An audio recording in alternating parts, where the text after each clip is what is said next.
It's Thursday, the 21st of September in the afternoon, and well, we are waiting for Luca to arrive. He should be arriving or landing at least within the hour.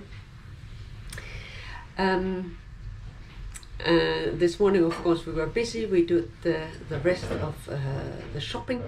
So by now, my fridges are completely full.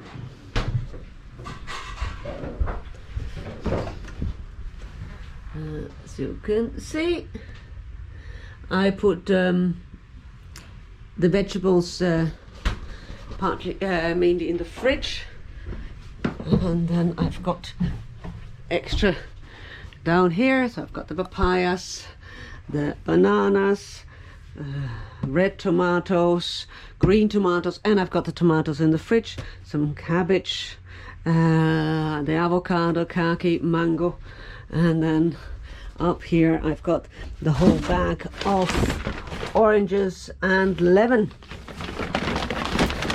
Now,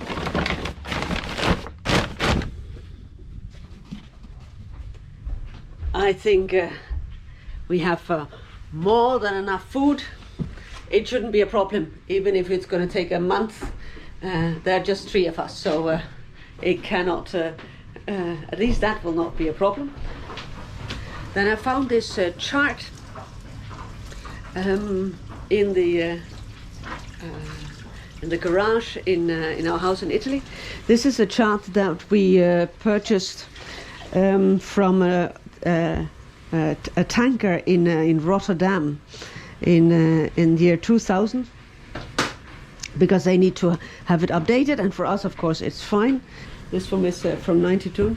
It's the Atlantic Ocean, and the interesting thing is that we put on this chart our crossing last time.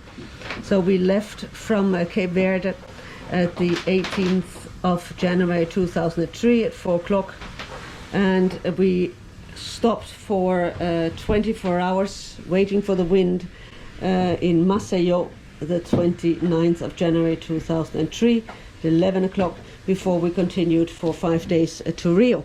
And unfortunately the chart stops here at Maceió. We are going to go to Salvador de Bahia, which is down here, and it's about it's close to 3,000 nautical miles. And here we have the time zones. Now actually we're in the Canary Islands, and actually we're not in this time zone, but the one here. It has a kind of little bump to include the Canary Islands. But when we leave tomorrow, we are going to well, cheat a little bit. We are already going to be in this time zone, which means that we are going to cross only one time zone before we reach Brazil. So my idea is that this time we're going to start in the Canary Islands, and with a green pen I'm going to see how it is going to go. Now we looked at the wind, and there's very little wind, so how it is going to go we will see tomorrow, but it looks like we are not going to have a very fast passage. Particularly the first couple of days. Then I just checked how much diesel we have, and we have enough diesel for 8 days of motoring. So whenever our boat speed goes beyond something unacceptable, like I would imagine 4 knots, then we're just going to switch on the diesel. Now, as far as onboard connectivity is concerned, of course, we have got our Starlink, but well, first of all, the Starlink doesn't work when the deck is wet, but then it uses a lot of electricity, which once we're leaving, of course, we will not have that in abundance. And on the ocean, we pay per gigabyte. So I think the idea is that we're going to have to switch it on once or twice a day, just to check the weather forecast and take down some messages. Maybe post some messages. That means that we can also post our position, and that cell server that tracks our position also gets an update, so that can be followed like this.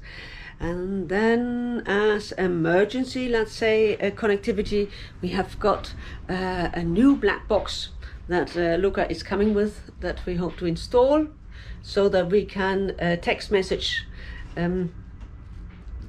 that everything is okay and it's just a problem of electronics, why Starlink does not work. There's a lot of frantics going on in the harbor. I think everybody is getting ready to leave, because we've had a couple of days of bad weather where nobody left. And we are getting daily messages from people who would really like to cross there. Young people in their 20s who are sleeping on the beach, trying to find a hitchhike across the Atlantic. Our son and a crew member arrived, and guess what Fabio was complaining about? But the bags were full of toys, of course. So we've got the Soleo, and we've got a chart for Brazil.